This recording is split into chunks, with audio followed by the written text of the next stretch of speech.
Gastric సమస్యలతో బాధపడుతున్నారా? అయితే సంప్రదించండి homeo care international. Class room లోనే టీచర్ హత్య. అన్ని గాయాలున్నాయి మేడం. స్కెచ్ వేసి హత్య చేసిన విద్యార్థులు. ఎవరైనా టీచర్స్ వెనక పక్క నుంచి ప్రోద్బలం లేకుండా వాళ్ళు కొట్టింటారా? గుంపుగా కొట్టి చంపేశారు.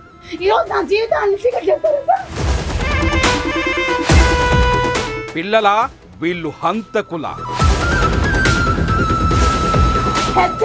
పూర్తి టీచర్లు తర్వాత ఆ పిల్లలు వాళ్ళే పూర్తి బాధ్యత. మీ పిల్లలు ఇలానే ఉన్నారా? Welcome to Suman TV. నేను మీ సుమన్ టీవీ. నాకు సార్ రాయచోటి స్కూల్లో జరిగినటువంటి ఇన్సిడెంట్ ఏంటి సార్? అసలు దేనికి సంబంధించింది ఎగ్జాక్ట్? నాగరాజు గారు, యాక్చువల్గా రాయచోటి స్కూల్లో ఇప్పుడు కంప్లీట్గా హాట్ న్యూస్గా నడుస్తుంది. ఈరోజు వైరల్ అవుతున్నటువంటి న్యూస్. అందరూ కూడా అవాక్కైపోయారు. అంటే స్కూల్లో అది కూడా 9th క్లాస్ చదువుతున్న పిల్లలు టీచర్ని కొట్టడం ఏంటి అన్నది. చూడండి, యాక్చువల్లీ చూసుకుంటే వైఫ్ అండ్ హస్బెండ్ ఇద్దరు కూడా టీచర్స్ అండి, గవర్నమెంట్ టీచర్స్. వైఫ్ని ఒక స్కూల్లో డ్రాప్ చేసేసి హస్బెండ్ తన స్కూల్కి వెళ్ళాడు. వైఫ్ చెప్తున్న దాని ప్రకారం ఏంటంటే హస్బెండ్ చాలా డిసిప్లిన్ మెయింటైన్ చేస్తాడు, పంచువల్గా ఉంటాడు, డైలీ లెసన్ ప్రిపేర్ అయ్యి టీచర్స్కి చాలా బాగా బోధిస్తాడు. అంటే ఇది మొత్తం కూడా మనకి వైఫ్ ద్వారా తెలుస్తుంది. ఆ టీచర్ ఎప్పుడైతే క్లాస్ చెప్తున్నాడు, అది కూడా సెకండ్ పీరియడ్లో క్లాస్ చెప్పడం జరుగుతుందో పక్కన నుండి క్లాస్లో ఉన్న పిల్లలు గొడవ చేయడము, అది వీళ్ళకి డిస్టర్బెన్స్గా అవ్వడము. చూడండి, ఈ క్లాస్లో ఉన్న పిల్లలు డిస్టర్బ్ చేశారు కాదు, పక్కన ఉన్న పిల్లలు ఎంత డిస్టర్బ్ చేస్తే వీళ్ళకి డిస్టర్బ్ అయింది. డిస్టర్బ్ చేస్తే ఈ సార్ వెళ్ళేసి వాళ్ళని గద్దించడం జరుగుతుంది. అరే ఎందుకు మాట్లాడుతున్నారు అన్నట్లుగా. అంటే సైలెన్స్గా ఉండడం, డిసిప్లిన్గా ఉండమని చెప్పి వాళ్ళకి చెప్పడం జరిగింది. ఆ తరంలో ఆ క్లాస్లో ఉన్నటువంటి ఆ పిల్లలకి సారికి మధ్య వాగ్వివాదం జరగడము, దాంట్లో ముగ్గురు పిల్లలు 9th క్లాస్ చదువుతుంటే ముగ్గురు పిల్లలు ఈ సారి మీద అటాక్ చేయడం జరిగింది.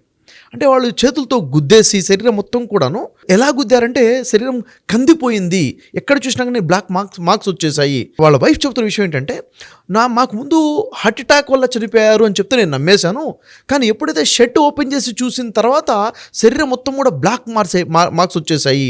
అంటే చాలా విపరీతంగా కఠినంగా కొట్టారు. అంటే అక్కడ చెప్తున్న పిల్లలు, వేరే వాళ్ళు చెప్తున్న పిల్లల ద్వారా తెలిసిన విషయం ఏంటంటే, కడెం అయితే తీసుకుంటారో అది తీసుకొని కూడా కొట్టడం జరిగింది. అంటే ఓవరాల్ చూస్తే ఆ బాడీ ఎలా ఉందంటే ఒక్క రక్తపు చుక్క కూడా బయటికి రాలేదండి. కానీ ఎలా కొట్టారంటే లోపల ఆర్గాన్స్ అన్నీ కూడా డ్యామేజ్ అయ్యి బ్లీడ్ అయిపోయాయి అక్కడ. అంటే శరీరం కందటం అంటే ఏంటి, లోపల బ్లీడ్ అయిందనే కదా, ఆర్గాన్స్ డ్యామేజ్ అయ్యి అంత క్రూరంగా కొట్టేశారు. ఇంకా ప్రైవేట్ పార్ట్ మీద కూడా కొట్టారు అని చెప్పేసి తను చెప్పడం జరుగుతుంది. మనం చూస్తున్నాం వీడియోస్ ద్వారా. అయితే అసలు ఇంత క్రూయల్గా ఎందుకు, ఇంత వైలెంట్గా ఎందుకు బిహేవ్ చేశారు, ఏంటి అసలు ఏం జరుగుతుంది అనేది పెద్ద న్యూస్. చివరికి సీరియస్ కండిషన్లో డాక్టర్ని హాస్పిటల్కి తీసుకెళ్ళటము, ఆ హాస్పిటల్లో ఆ టైంకి డాక్టర్ లేకపోవడమైనా తర్వాత వచ్చి అటెండ్ అయినప్పటికీ చనిపోయి ఉండడం జరిగింది. నిజంగా చాలా పెద్ద దుర్ఘటన సార్ ఇది. పిల్లలు కొట్టి సార్ని చంపేశారు అన్నది చాలా పెద్ద ఇన్సిడెంట్. ఇది అసలు వింటేనే టీచర్లందరూ కూడా భయపడే పరిస్థితి, ప్రతి ఒక్కళ్ళు కూడా అవాక్కయ్యేటువంటి పరిస్థితి అనమాట. ఇలాంటి ఇన్సిడెంట్ జరిగింది ఒకటి. అయితే ఇది చాలా బాధాకరమైన విషయము. ఇది నిజంగా చెప్పాలంటే ఒక పెద్ద అలారం అని చెప్పాలి నేను. ఎందుకంటే సమాజంలో ఏం జరుగుతుందో మనం ఆలోచించాల్సిన అవసరం ఉంది. అసలు స్కూల్స్లో ఏం జరుగుతుంది, టీచర్లు ఎంత టార్చర్ అనుభవిస్తున్నారు, పిల్లల బిహేవియర్స్ ఎలా మారిపోతున్నాయి అన్నది ఇక్కడ మనం ఆలోచించాల్సిన అవసరం అయితే ఉంది. సరే, ఇప్పుడు కనుక మనం స్కూల్స్ చూస్తే అండి, పిల్లలు మితిమీరిపోయినటువంటి బిహేవియర్తో చూస్తూ ఉంటాం మనం. అవును, టీచర్స్ కొంతమంది స్కూల్కి రావాలంటేనే భయపడేటువంటి పరిస్థితిలోకి వచ్చేసింది.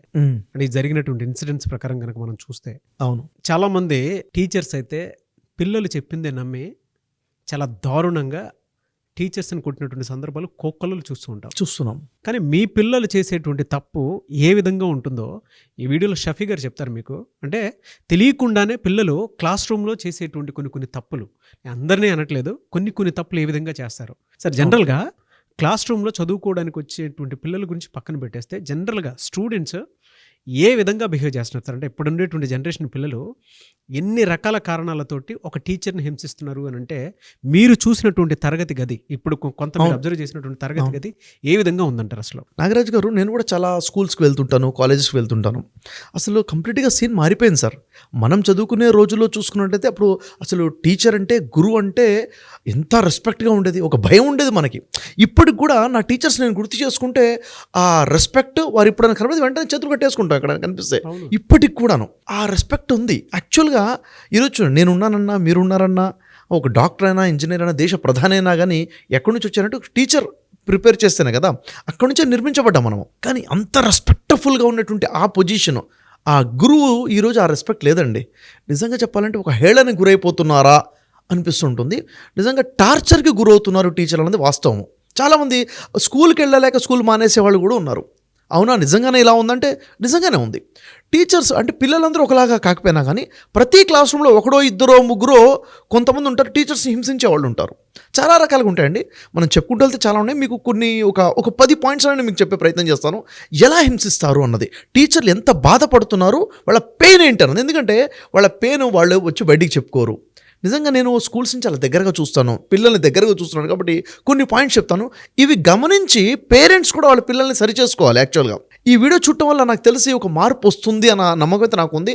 మార్పు రావడం కోసం ఉపయోగపడాలి ఈ వీడియో ఇది. ఎలా అంటే నాగరాజు గారు, స్కూల్లో టీచరు ఆ రోజు ఒక క్లాస్ చెప్దామని ప్రిపేర్ అయ్యి, ఈ క్లాస్ పిల్లలు ఫస్ట్ టైం వింటున్నారు కదా, వాళ్ళకి ఎలా చెప్తే అర్థమవుతుంది అని చెప్పేసి పాయింట్ వైజ్గా తయారు చేసుకొని దాని మీద క్వశ్చన్స్ తయారు చేసుకొని ఈ క్వశ్చన్ రూపంలో చెప్పాలి. ఎంతో ప్రిపరేషన్తో టీచర్ వస్తారు. వచ్చిన తర్వాత ఆ క్లాస్ రూమ్లో ఉన్నటువంటి 30-40 మంది ఉంటారండి.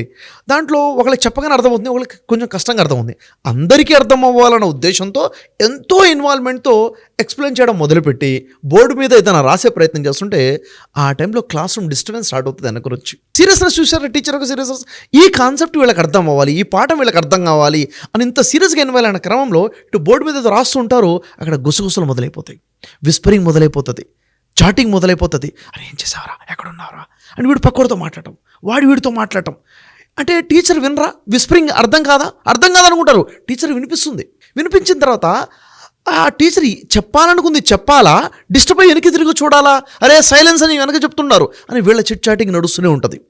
అయితే టీచర్ వినిపిస్తుందన్న విషయం వీడికి అర్థమైతే వీడేం చేస్తాడు, చిట్టు మీద ఏం చెప్పాలనుకో చిట్టు మీద రాసి అరే వాడికి అంది అని చెప్పేసి వీడిని కొట్టడం, వీడికి ఇవ్వడం, వాడికి అందించడం. అంటే ఒకళ్ళు స్లిప్స్ అందించుకుంటూ వెళ్తుంటే ఈ డిస్టర్బెన్స్ వాళ్ళకి అర్థం కదా. ఎవరో ఇద్దరు ఉంటారండి డిస్టర్బ్ చేసేవాళ్ళు, మధ్యలో 10 మందిని డిస్టర్బ్ చేస్తారుగా. దీనివల్ల టీచర్ ఎంత ఇబ్బంది పడతారు, ఎంత టార్చర్ అనుభవిస్తారు. ఇది చెప్పడానికి సింపుల్గా ఉంది. టార్చర్ ఏంటంటే తన వేదన ఏంటి, టీచర్ యొక్క వేదన ఏంటి, ఈ సబ్జెక్ట్ అర్థం ఏంటంటే చెప్పాలి. ఆ క్లాస్ చాలా ఇంట్రెస్ట్గా వినే పిల్లలు ఉంటారు, వాళ్ళు డిస్టర్బ్ అవుతారు దీనివల్ల. అవును కదా. అంటే నిజంగా ఒక అసభ్యకరంగా వీళ్ళు ప్రవర్తించడం వల్ల, ఇలాంటి శబ్దాలు చేయడం వల్ల, డిస్టర్బ్ చేయడం వల్ల టీచర్కి ఒక పెద్ద టార్చర్ అనేది ఇక్కడ ఉంటుంది. మరొకటి రెండోది చూసుకుంటే నాగరాజు గారు, టీచర్ లెసన్ చెప్పిన తర్వాత అరే పిల్లల ఈరోజు ఈ హోంవర్క్ చేయండి అని చెప్తారు. అంటే ఇది చదువుకొని రండి, లేక ఇది రాసుకొని రండి, రైటింగ్ వర్క్ అని లేక రీడింగ్ వర్క్ అని ఉంటుంది. ఎందుకని చెప్పిన లెసన్ మీద వాళ్ళకి పట్టు రావాలి, అవగాహన రావాలి, ఇంటెన్షన్ ఉంటుంది. పిల్లల్లో కొంతమంది ఆలోచన ఎలా ఉంటుంది, ఈ హోంవర్క్ ఏదో టీచర్ కోసమే చేస్తున్నాం అన్న ఫీలింగ్ వీడికి. వాడు హోంవర్క్ చేయడు, హోంవర్క్ చేయకుండా వస్తాడు. అరే హోంవర్క్ ఇప్పుడు ఆ రోజు ఏం చేయాలి, టీచర్ వచ్చిన తర్వాత క్లాస్ రూమ్లో హోంవర్క్ చేశారా, చేసామో అందరూ అంటే నెక్స్ట్ లెసన్కి వెళ్ళిపోతారు. అంతే కదా. చేసిన వాళ్ళు కొంతమంది ఉంటారు, చేయనోడు ఒకళ్ళు ఇద్దరు నలుగురు ఉంటారు. వాళ్ళని నిలబెట్టి నువ్వు ఎందుకు చేయలేదని వాళ్ళు మాట్లాడి ఇంకా అక్కడ వాళ్ళతో మాట్లాడే క్రమంలో ఈ టైం వేస్ట్ అయిపోతుందిగా. వాడు ఇచ్చే సమాధానాలు మళ్ళీ ఇంకా చూసిన నాగరాజు గారు, మూడో రీజన్ ఇక్కడ చూసుకుంటే ఫేక్ కమిట్మెంట్, ఫేక్ ఆన్సరింగ్ ఉంటుంది వీళ్ళది, ఫేక్ ఎక్స్క్యూజెస్ ఇస్తుంటారు. అది అంటే హోంవర్క్ చేయలేదన్నది ఒకటి, ఎందుకు చేయలేరంటే నేను చేశాను మేడం కానీ నోట్స్ ఇంటి దగ్గర మర్చొచ్చాను. నిజంగా వాడు చేశాడా, నిజంగానే నోట్స్ మర్చొచ్చాడా, నిజంగా చేయలేదా, నమ్మాలా నమ్మకూడదా పెద్ద క్వశ్చన్ కదా. అని ఇంట్లో మర్చొచ్చానంటాడు. ఇంకోటి అంటే మా నాన్నగారి ఆరోగ్యం బాగాలేదని చెప్తాడు. నిజంగా నాన్నకి ఆరోగ్యం బాగాలేదా, వీడు అబద్ధం చెప్తున్నాడా తప్పించుకోవడానికి. అంటే ఫేక్ ఎక్స్క్యూజెస్ చేసేవాడు చాలా ఉంటారు. వాడు నిజాయితీగా చెప్పొచ్చు, అది వినేసి వేరే వాడు కూడా చెప్తాడు. అంటే అతను చెప్తే నమ్ముతారు, నేను చెప్తే నమ్మరా అంటాడు వీడు, ఫేక్ ఎక్స్క్యూజెస్ వాడు కూడాను. ఇదంతా కూడా మానసిక ఒక వేదన. ఇది టీచర్ ఒక మంచి ఇంటెన్షన్తో ఉంటారు, వీళ్ళకి లెసన్ చెప్పాలి, హోంవర్క్ ఇవ్వాలి, వాళ్ళని త్వరగా ప్రిపేర్ చేయాలి అన్న ఇంటెన్షన్తో ఉన్నప్పుడు వీళ్ళ బిహేవియర్ ఎలా ఉంది చూడండి. నేను హోంవర్క్ చేశానండి, మా చెల్లి చింపేసింది, వాడు చెప్పడానికి ఉంటుంది. కానీ ఇక్కడ వినే వాళ్ళకి టీచర్కి ఎలా ఉంటుంది ఒకసారి ఊహించాడు. టీచర్కి ఇక్కడ డిస్టర్బెన్స్ అనమాట.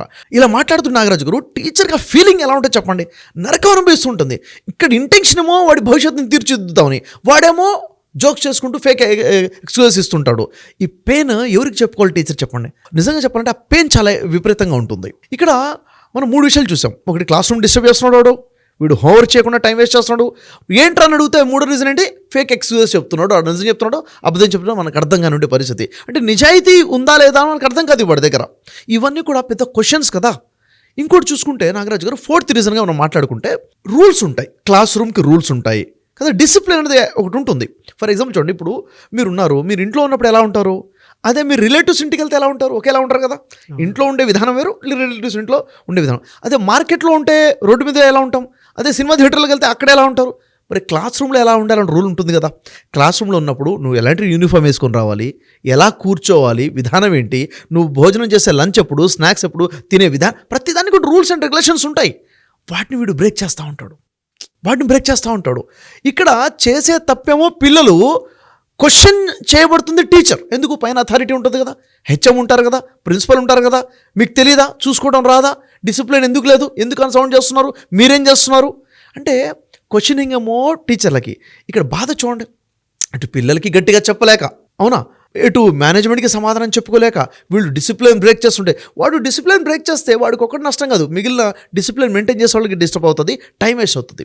ఇక్కడ మెయిన్ ఛాలెంజ్ ఏముంటుందండి నాగరాజు గారు, సిలబస్ అనేది ఒకటి ఉంటుంది కదా. ఈ సిలబస్ అకాడమిక్ సిలబస్ 1 ఇయర్కి ఇంత ఉందంటే, హాఫ్ ఇయర్లీ ఎప్పుడు ఎగ్జామ్ ఉంటుంది, క్వార్టర్లీ ఎప్పుడు ఎగ్జామ్ ఉంటుంది, యూనిట్ టెస్ట్లు ఎప్పుడు ఉంటాయి, ఎప్పుడు ఎన్ని లెసన్స్ కంప్లీట్ చేయాలని టార్గెట్ ఉంటుంది కదా. ఉండేది 30 minutes పీరియడ్, 40 minutes పీరియడ్. దాంట్లో టీచర్ ఫోకస్ దేని మీద ఉండాలి, పాఠం చెప్పి అర్థమయ్యేటట్టు చెప్పి క్వశ్చన్కి ఆన్సర్ చేసి హోంవర్క్ చేసి వాళ్ళని ప్రిపేర్ చేయాలి. ఇది కాకుండా ఈ సొల్లు కబుర్లు ఈ విధంగా వాడు మాట్లాడుతుంటే, ఈ డిసిప్లిన్ బ్రేక్ చేస్తుంటే టీచర్ నిజంగా చెప్పాలంటే టార్చర్ అనిపిస్తుంది నాగరాజు గారు. ఇది నిజంగా చెప్పాలంటే వాళ్ళు చెప్పుకోరు, నేను దగ్గర నుంచి చూస్తుంటాను, టీచర్స్ మాట్లాడుతుంటే అర్థమవుతుంది, అవునా ఇంతగా పిల్లల బిహేవియర్ ఇలా మారిపోయిందా అన్నది ఒక బాధ అనిపిస్తుంటుంది. 5th రీజన్గా మనం మాట్లాడుకుంటే నాగరాజు గారు, ఎక్సెసివ్ టాకింగ్. ఎవ్వరు మాట్లాడటం మొదలుపెట్టారు. ఇప్పుడు మనం ఉన్నప్పుడు మన టీచర్ ముందు మాట్లాడాలంటే భయపడుతూ మాట్లాడేవాళ్ళం, పూర్తి సమాధానం కూడా చెప్పడానికి భయపడేవాళ్ళం. అంటే ఏమైందంటే మనం చాలా ఒబీడియంట్గా ఉండేది. ఈరోజు ఆ ఒబీడియన్స్ కనబట్లేదు, ఆ భయం లేదు, ఆ భక్తి లేదు, ఆ వినయ విధేయతలు అనేవి లేకుండా పోయాయి. ఎంత ఎక్సెసివ్గా మాట్లాడతారంటే, అయితే ఏంటి అంటే మాటకు మాట సమాధానం, ఏం చేస్తారు మీరు అన్నట్లుగా, అంటే ర్యాష్గా. టీచర్ భయపడాలా, స్టూడెంట్ భయపడాలా అర్థం కానటువంటి పరిస్థితి ఇక్కడ వచ్చేసింది అనమాట. ఎక్సెసివ్. అక్కడ క్లాస్ చెప్తూనే ఉంటారు, వెనక వీడు శబ్దాలు చేయడం మొదలు పెడతాడు, ఏదో సౌండ్ చేస్తుంటాడు. టీచరు అరే సైలెన్స్ అని చెప్తే మళ్ళీ దాన్ని ఇమిటేట్ చేస్తుంటాడు, ఆ సైలెన్స్ అని వీడు పిల్లవాళ్ళకి చెప్తుంటాడు. ఏంటని ప్రశ్నిస్తే సమాధానం. అంటే టీచర్ ఎలా ఉంటుందంటే, తనకి ఎవరికైనా సెల్ఫ్ రెస్పెక్ట్ కావాలి కదా, టీచర్ సెల్ఫ్ రెస్పెక్ట్ లేదు అక్కడ, మిస్ అయ్యే విధంగా చేస్తుంది అనమాట. వాళ్ళు రెస్పెక్ట్ ఇవ్వకుండా చేస్తారు, ఓవర్గా మాట్లాడడం, మాటకు మాట సమాధానం చెప్పడం. ఈ బిహేవియర్ స్కూల్లో ఉంది, పిల్లలు ఆ విధంగా బిహేవ్ చేస్తున్నారు, చులకనగా చేసి మాట్లాడతారు, హేళన చేసి మాట్లాడతారు. మీరు ఏదైనా ఉంటే మా పేరెంట్స్ మాట్లాడుకోండి ఇప్పుడు ఏమంటారు అన్నట్టుగా. నిజంగా అది క్లాస్ రూమ్లో జరుగుతున్న సంభాషణ, లేకపోతే బయట ఇద్దరు ఫ్రెండ్స్ మధ్య జరుగుతున్న సంభాషణ అర్థం కానట్టుగా టీచర్స్ మాట్లాడే పరిస్థితి వచ్చేసింది ఈరోజు. ఇంకా నాగరాజు గారు ఇమిటేట్ చేస్తుంటారు, హేళనగా సర్కాస్టిక్గా మాట్లాడుతుంటారు. 6th రీజన్గా మనం మాట్లాడుకుంటే, టీచర్స్ని ఎలా ఇమిటేట్ చేస్తానంటే సర్కాస్టిక్గా మాట్లాడడము, వాళ్ళు అనే మాటల్ని మిమిక్రీ చేసి వాళ్ళని ఏడిపించడం వాళ్ళ ముందే. కానీ కొన్ని సందర్భాలు ఎలా ఉంటుందంటే, టీచర్లు పిల్లలు చేసే హేళన విని కూడా విననట్టుగా నటించాల్సిన పరిస్థితి వస్తుంది. ఎందుకంటే మళ్ళీ చెబితే ఇంకా హేళన ఎక్కువైపోతుంది, బుల్లింగ్ అయిపోతుంది, కంప్లీట్గా హెరాస్మెంట్, మాటికి హెరాస్ చేయడము. ఇక్కడ ఏమవుతుందంటే కాన్ఫిడెన్స్ లాస్ అయిపోతారు, ఆ సెల్ఫ్ రెస్పెక్ట్ పడిపోతుంది, సెల్ఫ్ ఎస్టీమ్ పడిపోతుంది. ఆ మూడ్ ఎప్పుడైతే ఖరాబ్ అవుతుందో లెసన్ మీద ఫోకస్ ఎలా ఉంటుంది, ఓవరాల్గా డిస్టర్బ్ అవుతారండి. మంచిగా చదివే పిల్లలు కూడా డిస్టర్బ్ అవుతున్నారు. అంటే మిమిక్రీ చేసి మాట్లాడము, నటించడం, ఇలా పాఠం చెప్తుందని టీచర్ లేని టైంలో క్లాస్ రూమ్లో టీచర్లాగా నటించడం. మరి ఈ విధంగా టీచర్గా అబ్జర్వ్ చేయకుండా ఉన్నట్టుగా ఉండాల్సిన పరిస్థితులు వచ్చేసాయి. అబ్యూజ్, బాడీ షేమింగ్ చేస్తున్నారు, అబ్యూస్ చేస్తున్నారు. ఇవన్నీ కూడా జరుగుతున్నాయి సార్. ఇదంతా కూడా మనం బయట నుంచి చూసుకొని, పిల్లవాడిని ఏదన్నా ఒకసారి గద్దిస్తే పిల్లవాడిని ఎలా గద్దిస్తారు అన్న రూల్స్ వచ్చేసాయి. పిల్లవాడిని కొట్టొద్దు, పిల్లవాడిని ఒక మాట అనకూడదు, అంటే వాడు ఏమైనా చేసుకుంటాడు, స్కూల్కి రాడేమో అంటే ఒక కోణమే మనం చూస్తున్నాం తప్ప, టీచర్ ఎంత టార్చర్ అనుభవిస్తుందన్న విషయం ఎవరికి తెలిసి చెప్పండి అసలు. ఇవన్నీ కూడా పచ్చి నిజాలు నేను మాట్లాడుతున్నాయి కూడాను. నాగరాజు గారు 7th టార్చర్ ఏంటంటే, టార్చర్ అని ఎందుకుంటున్నాను తెలుసా, నిజంగా ఇది టార్చరే టీచర్స్ అనుభవిస్తుంది. కొంతమంది పిల్లలు ఏం చేస్తున్నారంటే, గాసిప్స్ని క్రియేట్ చేసి వాటిని స్ప్రెడ్ చేస్తుంటారు అనమాట. లేనిది ఉన్నట్టుగా పుట్టిస్తారు, దాన్ని గోరంతని కొండంతగా చేస్తారు, స్ప్రెడ్ చేస్తుంటారు. అది ఎలా, ఈ టీచర్కి ఫలానా స్టూడెంట్స్ అంటే ఇష్టము, వాళ్ళకి ఎక్కువ మార్క్స్ ఇస్తారు, వాళ్ళనే పట్టించుకుంటారు, మమ్మల్ని పట్టించుకోరు. నిజంగా ఇది బ్లేమ్ అయి ఉంటుంది. టీచర్ దృష్టిలో అందరు సమానంగా ఉంటారు. ఒకసారి బ్లేమ్ వేయడం ఈజీయే, దాన్ని దూరం చేసుకోవడం ఎంత కష్టం పడుతుంది చెప్పండి. ఇదే మాట హెడ్ మాస్టర్ దగ్గరికి, ప్రిన్సిపల్ దగ్గరికి వెళ్ళిపోతే పరిస్థితి ఏంటి చెప్పండి, ఎలా ప్రూవ్ చేసుకోవాలి? అంటే వాళ్ళంటే ఇష్టం అని చెప్పేసి. ఇంకా ఘోరంగా చెప్పాలంటే, ఈ టీచర్కి ఫలానా టీచర్కి అక్రమ సంబంధం ఉందని చెప్పేసి లేనిపోని పుట్టించి స్ప్రెడ్ చేసేటువంటి ఘోరమైన పరిస్థితులు కూడా ఏర్పడుతున్నాయన్నమాట. ఇవన్నీ కూడా టీచర్స్, చాలామంది టీచర్స్ స్కూల్ వెళ్ళటం, కాలేజ్కి వెళ్ళటం మానేశారు, అసలు ప్రొఫెషన్నే వదిలేసుకున్నారు. ఎందుకంటే పిల్లల యొక్క టార్చర్ భరించలేక, ఈ ఇబ్బందులు, ఈ గాసిపింగ్, లేనిపోని కల్పించడం, మాటలు అక్రమ సంబంధాలు కల్పించడము, ఈ బుల్లింగ్ని తట్టుకోలేక ఈ విధంగా అయ్యేవాళ్ళు కూడా ఉన్నారన్నమాట. నాగరాజు గారు మీరు వింటే షాక్ అవుతారు, ఎంత ఘోరంగా ఆ హద్దు దాటి ప్రవర్తిస్తున్నారు కొంతమంది పిల్లలంటే. టీచర్స్ వాష్రూమ్కి వెళ్తే అక్కడ సీసీ కెమెరాస్ పెట్టి షూట్ చేసేవాళ్ళు కూడా ఉన్నారు. ఒక టీచర్ వేరే టీచర్తో మాట్లాడుతుంటే ఏదో సందర్భంలో దాని ఫొటోస్ వీడియోస్ దొంగతనంగా తీసి దానికి కింద పెద్ద ఏదో కామెంట్ పెట్టేసి దాన్ని సర్క్యులేట్ చేసేవాళ్ళు ఉన్నారు. ఎంత ఘోరంగా ఉందంటే బాడీ షేమింగ్ చేయడము, అక్రమ సంబంధాలు చేయడము, అసలు ఏం జరుగుతుంది, వీళ్ళు అసలు విద్యార్థులా అన్నట్లుగా ఉంది. మీరు ఇవి తింటే పేరెంట్స్ నమ్మరు, మా పిల్లలు ఇలా ఎందుకు చేస్తారంటారు. ఎవడు కూడాను అక్కడ ఏం చేస్తున్నాడో బయటకు రాదండి, బయట పడేంతవరకు కూడాను ఇలాంటి సిచ్యువేషన్ జరుగుతున్నాయి. ఎందుకు టీచర్ షేర్ చేస్తున్నారు, టీచర్స్ మాత్రం చెప్పుకుంటే తెలిసే బాధ ఇవన్నీ కూడాను. 8th టార్చర్ ఏంటంటే నాగరాజు గారు, టీచర్ ఫోకస్ మొత్తం కూడా లెసన్ చెప్పాలి, వాళ్ళకి జీవితాలు తీర్చిదిద్దాలన్న ఫోకస్ మీద ఉంటారు. వాళ్ళకి టార్గెట్స్ ఉంటాయి, అంటే ఈ సిలబస్ కంప్లీట్ చేయాలన్నది టార్గెట్ ఉంటుంది కదా. ఇక్కడ చూసుకుంటే ఇక్కడ ఫోకస్ ఏమో క్లాస్ చెప్పే విధానంలో పాఠం చెప్తుంటారు, వెనక నుంచి ఇద్దరు కొట్టుకుంటూ ఉంటారు పిల్లలు. వాడు నన్ను గిచ్చాడు, వీడు నన్ను నెట్టేశాడు, వాడు నన్ను గుద్దేశాడు, ఈ కంప్లైంట్స్. ఇప్పుడు టీచరు వాళ్ళ గొడవలు సాల్వ్ చేసుకుంటూ కూర్చోవాలా, సిలబస్ కంప్లీట్ చేయాలా? అంటే సిచ్యువేషన్ నరకం అనిపిస్తున్నారండి నిజంగా. అంటే ఇప్పుడు వాళ్ళిద్దరి విషయంలో మాటలు మొదలు పెడితే వీడినంటే వాడికి కోపం, వాడినంటే వీడికి కోపం, కంప్లైంట్స్ ఇంటి దగ్గరికి వెళ్ళిపోతాయి, మళ్ళీ మేనేజ్మెంట్ దగ్గరికి వెళ్ళిపోతాయి. అంటే ఏదో ఎప్పుడో ఒకసారి కాదు, డైలీ సిచ్యువేషన్స్ ఉన్నాయన్నమాట. అంటే పిల్లలు క్లాస్ రూమ్కి వస్తుంది ఎందుకు అన్న బేసిక్ కామన్ సెన్స్ కూడా వాళ్ళకి లేకుండా పిల్లలు కొట్టుకోవడము, వీడి వస్తువులు వాడు తీసుకోవడము, వాడి నోట్స్ విడిచించేయడము, ఇది అంటే ఏజ్ చిన్నపిల్లలు చేస్తున్నారంటే నాగరాజు గారు కాదు, 9th class 10th class intermediate స్కూల్లో పిల్లలు కూడా ఇలాంటి బిహేవియర్ కలిగి ఉన్నారు. ఈ ఇంపాక్ట్ మొత్తం కూడా టీచర్ మీద పడుతుంది. అంటే నలిగిపోతుంది ఎవరు ఇక్కడ, టీచర్ నలిగిపోతున్నారు. ఎందుకంటే వాళ్ళు అవునన్నా తప్పే, కాదన్నా తప్పే, వీడికి సపోర్ట్ చేసిన తప్పే, వాడికి సపోర్ట్ చేసిన తప్పే, ఫోకస్ ఎక్కడ చేయాలో అర్థం కావట్లేదు. ఏమైనా మాట్లాడితే మీకు అవసరమా, మీరు ఎందుకు ఇన్వాల్వ్ అయ్యారు అని చెప్పేసి టీచర్ మీద ప్రెజర్ కూడా వస్తుంది. ఇవన్నీ కూడా వాళ్ళు చెప్పుకోలేక ఉన్నట్టు సిచ్యువేషన్ అనమాట. ఇవన్నీ టార్చర్ వాళ్ళు అనుభవిస్తున్నారు. 9th టార్చర్ ఏంటంటే నాగరాజు గారు, క్లాస్ రూమ్లోకి స్కూల్ పిల్లలు ఫోన్స్ ఎలో లేవు, తెచ్చుకోకూడదు రూల్ అది. వాడు తెచ్చుకుంటాడు, మళ్ళీ దొంగతనంగా తెస్తాడు. ప్రతిరోజు చెక్ చేస్తారు ఆ బ్యాగులు, ఎన్నిసార్లు చెక్ చేస్తారు, ఎక్కడెక్కడ చెక్ చేస్తారు. వాడు తెస్తాడు, తెచ్చిన తర్వాత అక్కడ క్లాస్ చెప్తుంటే వీడు ఇక్కడ వీడియో గేమ్ ఆడుకుంటూ కూర్చుంటాడు. ఇద్దరు తెచ్చుకొని వాడు అక్కడ గేమ్స్ ఆడుకుంటూ కూర్చుంటుంటారు. వాళ్ళిద్దరు ఆడుతున్న విషయం ఇంకా నలుగురు డిస్టర్బ్ అవుతారు. అవునా, ఇది మొత్తం కూడా క్లాస్ రూమ్ డిస్టర్బెన్స్. వాడు దానివల్ల క్లాస్ రూమ్ అర్థం చేసుకోడు, వాడికి మార్క్స్ తక్కువ వస్తాయి, ఇబ్బంది ఎవరి మీద, టీచర్ మీద పడుతుంది. వీడి జీవితం వాడు నాశనం చేసుకుంటాడు, మళ్ళీ బ్లేమ్ అయ్యేది కూడా టీచర్ కూడాను. ఇంక వీడు ఇంతవరకే ఉండకుండా వేరే వాళ్ళని కూడా డిస్టర్బ్ చేస్తాడు. ఆ ఫోన్ తెస్తే అమ్మాయిల ఫోటోలు తీయడం, అబ్బాయిల ఫోటోలు తీయడం, దాన్ని ఇంకో విధంగా వైరల్ చేయడం, టీచర్ వీడియోస్ తీయటము, ఫోన్ తీసుకొచ్చి కంప్లీట్గా మిస్యూజ్ చేస్తుంటారు అనమాట. ఇవన్నీ కూడా టీచర్ ఫేస్ చేసే ప్రాబ్లమ్స్. ఇంకా ఏదైనా విషయంలో మాట్లాడి ఏదైనా చేస్తే మా పేరెంట్స్కి కంప్లైంట్ చేస్తా అన్నట్లుగా తయారైపోయి. ఇది 10th టార్చర్. ఇది 10th ఏంటిది, పేరెంట్స్ కంప్లైంట్ చేస్తా అని చెప్పడం. కంప్లైంట్ ఏమని చేస్తాడు, ఉన్నదాన్ని మార్చి కంప్లైంట్ చేస్తాడు వాడు ఖచ్చితంగా. పేరెంట్స్ ఎలా సిచ్యువేషన్ ఉంది, పిల్లల మాట వినే పరిస్థితి ఉంది. వచ్చేసి మా టీచర్ ఇలా చేశారు, అనవసరంగా నన్ను తిట్టారు, నన్ను బ్లేమ్ చేశారు, నన్ను షేమ్గా ఫీల్ చేయ విధంగా చేశారు అని చెప్తే నిజంగా వీడు తప్పేంట్రా అని అడిగే పేరెంట్స్ ఎంతమంది ఉన్నారు నాగరాజు గారు?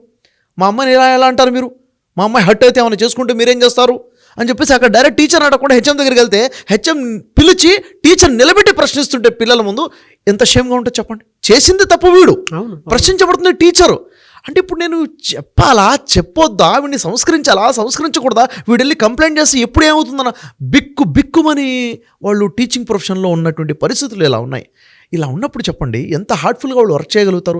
ఒకటేమో దేశ భవిష్యత్తు మనం అంటాం, నేటి పిల్లలే రేపటి పౌరులు అంటాం. మరి వీరిని తీర్చిదిద్దాల్సింది ఈ గురువులు తప్ప ఇంకెవరు లేరు, స్కూల్స్ అవునా లేదా? మరి వాళ్ళ పరిస్థితి ఇంత ఘోరంగా ఉన్నప్పుడు ఎలాంటి ఇన్సిడెంట్ జరుగుతాయి? మరి ఈరోజు జరిగినటువంటి ఇన్సిడెంట్ ఏంటి నాగరాజు గారు? స్కూల్ పిల్లలు ముగ్గురు కలిసి ఒక టీచర్ని కొట్టి చంపేశారంటే చిన్న విషయం అసలు ఇది. ఇంతకు మించిన టార్చర్ ఇంకేముంటుంది చెప్పండి? అంటే మానసికంగా ఎంత టార్చరు, ఫిజికల్గా ఎంత టార్చరు. అసలు ఆ పిల్లలు కొడుతుంటే వాళ్ళు అంతగా వైలెంట్గా ఎందుకు తయారైపోయారు పిల్లలు అంటే సమాధానం లేకుండా పోయింది. నిజంగా భయం వస్తుంది, ఒక భయం వేస్తుంది. ఇలాంటి సిచ్యువేషన్ ఉంది. టీచర్లు నిజంగా టార్చర్ అనుభవిస్తున్నారు నాగరాజు గారు, వాళ్ళ పెయిన్. నాగరాజు గారు ఇవంతా ఒకవైపు అయితే మరొక కోణం చూద్దాం. టీచర్స్ జీవితంలో ఉన్నటువంటి ఆ బాధ ఏంటది? వాళ్ళకు ఉన్నటువంటి శాలరీస్ చూసుకున్నట్లయితే చిన్న శాలరీస్. ప్రైవేట్ ఇన్స్టిట్యూషన్స్లో పనిచేసే టీచర్ల పరిస్థితి ఏంటిది? 10,000 శాలరీలు పనిచేసే వాళ్ళు ఉన్నారు, 30,000-40,000 శాలరీ పనిచేస్తారు. సిటీలో ఉన్న వాళ్ళకి 25,000 ఏ మూలకు పనిచేస్తాయి? ఊళ్ళల్లో ఉన్న వాళ్ళకి 10,000-15,000 శాలరీ అంటే ఎక్కడ సరిపోతాయి? అయినప్పటికీ కొంతమంది ప్యాషన్ ఉంటుంది, పిల్లల కోసం చదివించాలి, ప్యాషన్గా టీచర్గా మారుతారు. సరిపోయినటువంటి జీతాలు అది కూడా టైంకి రావు, మళ్ళీ 2-3 నెలలకు ఒకసారి ఇచ్చే పరిస్థితులు కూడా ఉన్నటువంటి మేనేజ్మెంట్స్ ఉన్నాయన్నమాట. డబ్బులు సరిపోక అలా అడ్జస్ట్ అవుతూ పాఠాలు చెప్పే తరుణంలో ఇలాంటి చిన్న విషయం కూడా ఒక పెద్ద తుఫాన్లా వాళ్ళ జీవితంలోకి వచ్చేస్తుంది. అంటే ఒక చిన్న పెయిన్ కూడా వాళ్ళు భరించడం చాలా కష్టంగా మారిపోతుంది అనమాట. అంటే వాళ్ళ ఎమోషన్స్ డిస్టర్బ్ అయిపోతూ ఉంటాయి. ఇంట్లో ఉన్న ప్రెజర్ ఉంటుంది, ఇంటిని చూసుకోవాలి, పిల్లల్ని చూసుకోవాలి, ఇక్కడికి వచ్చి మేనేజ్మెంట్ని మేనేజ్ చేయాలి, పేరెంట్స్ ఎప్పుడు ఏమంటారో తెలియదు, పిల్లల్ని మేనేజ్ చేయాలి, పిల్లల్లో మంచిగా జీనియస్గా ఉండి మంచి మార్క్స్ కోసం ప్రయత్నం చేసే వాళ్ళ మీద ఫోకస్ చేయాలి, బ్యాక్ బెంచర్స్ ఉంటారు వాళ్ళు చేసే కామెంట్స్ని తీసుకోవాలి. ఇదంతా చూసుకుంటే చాలా పెద్ద మేనేజ్మెంట్ నాగరాజ్ గారు. నిజంగా వాళ్ళ లైఫ్ చెప్పాలంటే పెద్ద ఛాలెంజ్గా ఉందని చెప్పాలి. వాళ్ళకి సెల్యూట్ చేయాలి. ఈ పరిస్థితుల్లో కూడా వాళ్ళు మన దేశ పిల్లల కోసము మన పిల్లల కోసం ఇంత కష్టపడుతున్నారంటే హెడ్స్ ఆఫ్ నాగరాజ్ గారు. హ్యాట్స్ ఆఫ్ టు దెమ్ అన్న, అసలు డౌటే లేదు. ఎందుకంటే మీరు మాట్లాడుతుంటే లోపల నుంచి చాలా ఎమోషనల్గా నేను ప్రతి టీచర్కి అది అనిపిస్తూ ఉంటుందేమో, మా మనసులో ఉన్న విషయాన్ని మీరు బయట చెప్పగలిగారని చెప్పేసి మీకు కూడా హ్యాట్స్ ఆఫ్ చెప్తారు సార్. That's no doubt. కింద కామెంట్ బాక్స్లో కూడా షేర్ చేస్తారు. అండ్ ప్రతి స్కూల్లో కాలేజ్లో కూడా ఈ వీడియో ప్లే అవుతుందని నేను భావిస్తున్నాను. ఇవాళ పిల్లలు ఆ విధంగా ఉన్నారు. పేరెంట్స్ కూడా ఇన్ని విషయాలు తెలుసుకొని ప్రతి ఇంట్లో ఈ వీడియోని షేర్ చేయండి, తెలుసుకోండి ఏం జరుగుతుందో.